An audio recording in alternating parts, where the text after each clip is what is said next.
start with management of brain metastasis in NSCLC. Nearly 10% of the patients can present with brain mets at diagnosis, and 40 to 50% develop it during the course of the disease. Outcomes have drastically improved, especially with the molecular classification of lung cancers. That is, if we stratify the patients according to their molecular classification. It can be as low as 10 to 15 months to as high as about 4 to 5 years. Now, dealing with this topic is not so simple as it used to be. The prognosis depends upon the performance status of the patient, presence of any driver mutation, and whether the driver mutation is EGFR or ALK, whether there is a drug available to target the driver mutation or not, whether the brain metastases are targetable or not, and what is the definition of targetable. That itself is a controversy. So let's begin with how radiotherapy to the brain has evolved for brain metastasis. We used to give whole brain radiotherapy where nothing was spared. There were simple slanting field techniques based on bony landmarks. This was associated with significant neurocognitive decline. And those schedules were usually 30 in 10 fractions or 20 gray in 5 fractions.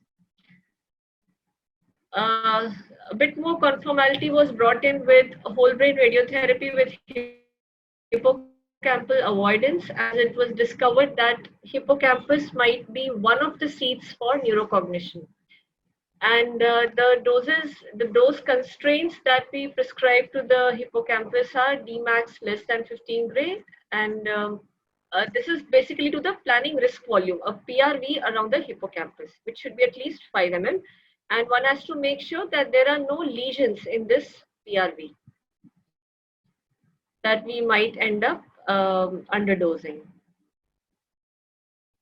And then further conformality to reduce neurocognitive side effects was the role of stereotactic radiotherapy in the form of either single fraction or fractionated stereotherapy or stereotactic radiotherapy in further conservative fractionation schedules.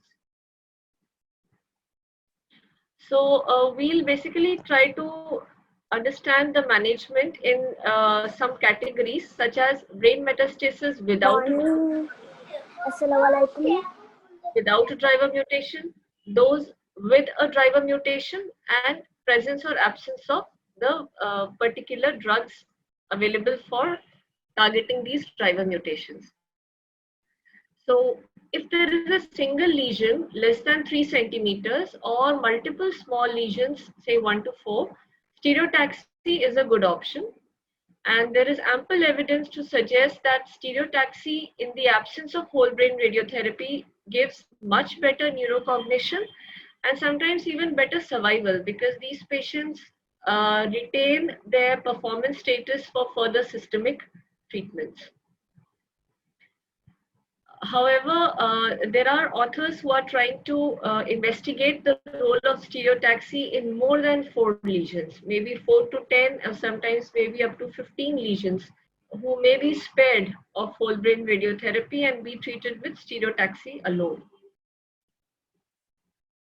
Larger brain metastasis, say more than 5 to 6 centimeters in size, for them, surgical resection is a better option, because these lesions are usually associated with significant perilesional edema, midline shift, and if we start stereotactic radiation or whole brain radiation in such cases, it may result in subtentorial herniation or further deterioration in neurological status. After surgical resection, these patients can be considered for stereotactic radiotherapy to the cavity, post-op cavity.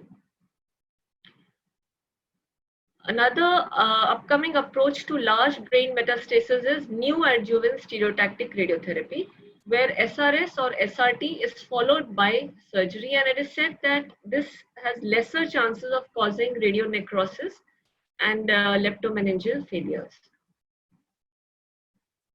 Now, the next scenario where driver mutation is present in the primary tumor. So, in these cases, again, the incidence of brain metastasis may be as high as 20% in EGFR mutated patients patients and 30 to 40% in ALK mutated patients. So in EGFR mutated patients where let's say osimertinib is not available, which is a plausible situation, in these patients, if the lesion is targetable, that is up to 3 centimeter in size or maybe 1 to 4 in number, we can consider stereotactic surgery or radiotherapy alone. If there are multiple lesions which cannot be targeted with stereotaxy alone, we can consider whole brain radiotherapy with hippocampal avoidance if feasible. And this should be followed up with a TKI. Again, there is good amount of evidence where a combination of radiotherapy to the brain and TKI has shown better survivals, especially so when combined with stereotactic techniques.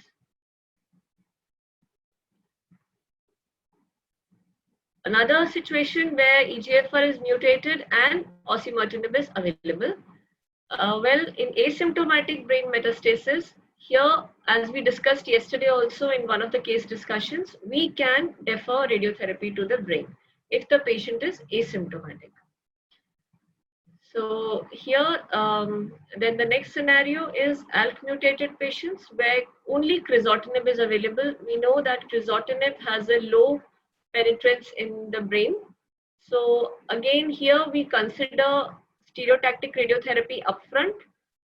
If the lesions are not targetable, then whole brain radiotherapy with hippocampal avoidance.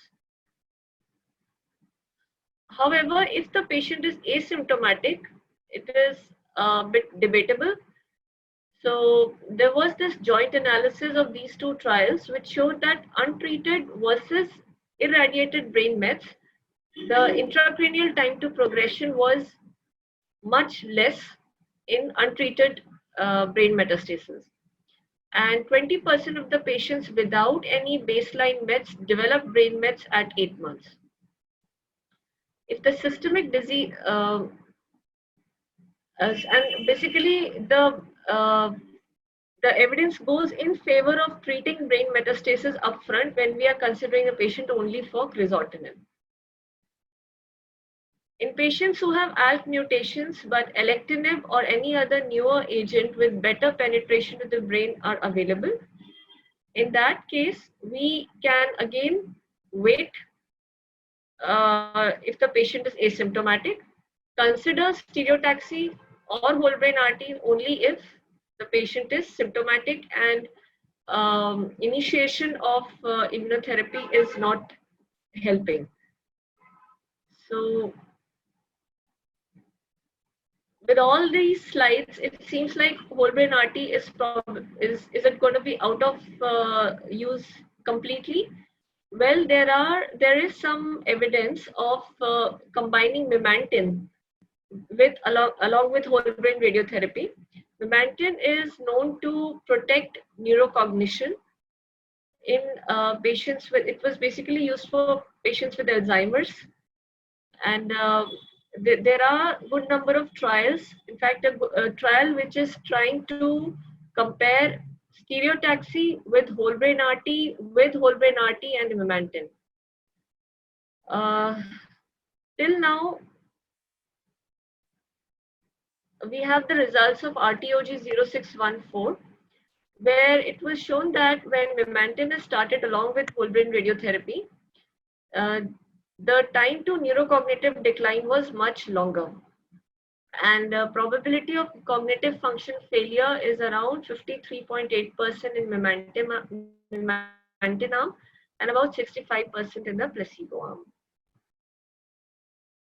The next issue in these patients is how to sequence stereotactic radiotherapy in the patients who are driver mutation positive. Of course, in asymptomatic patients where we have an agent which can penetrate the blood-brain barrier, we try to start with immunotherapy.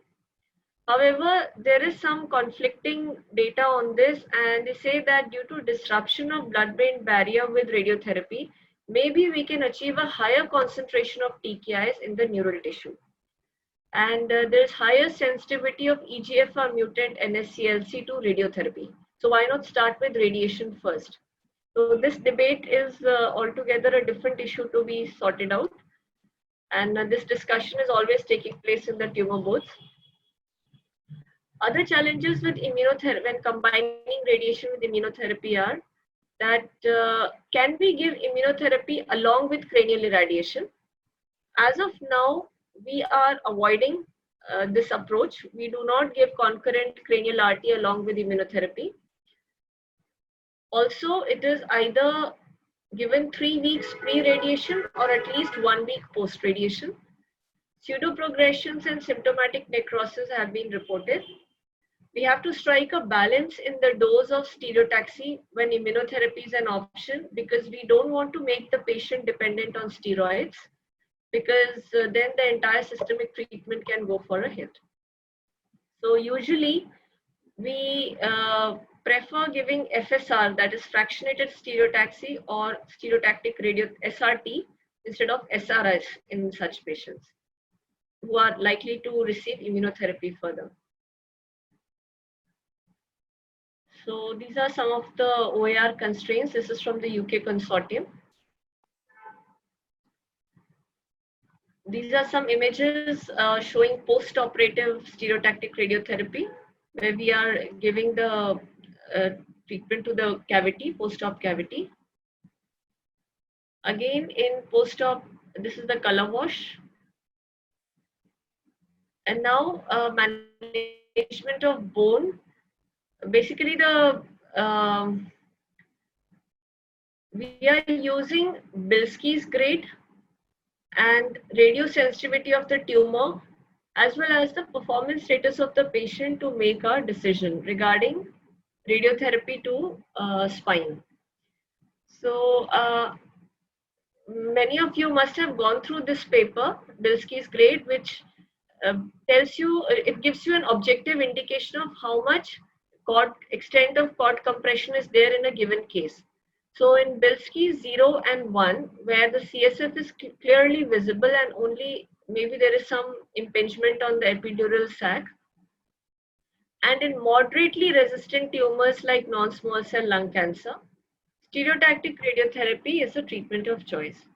However, in patients with Bilski's grade 2 or 3, where there is complete the CSF is completely obscured by the tumor, in moderately resistant tumors like lung, surgery is combined with radiotherapy.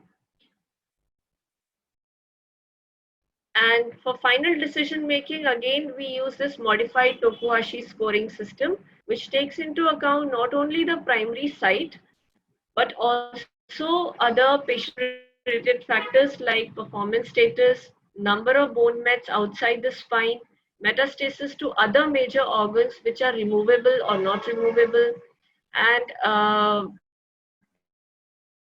whether there is a presence of frank neurological palsy or not. So this is a color wash of SBRT of the spine. We prefer a dose schedule of 27 grays in 3 fractions.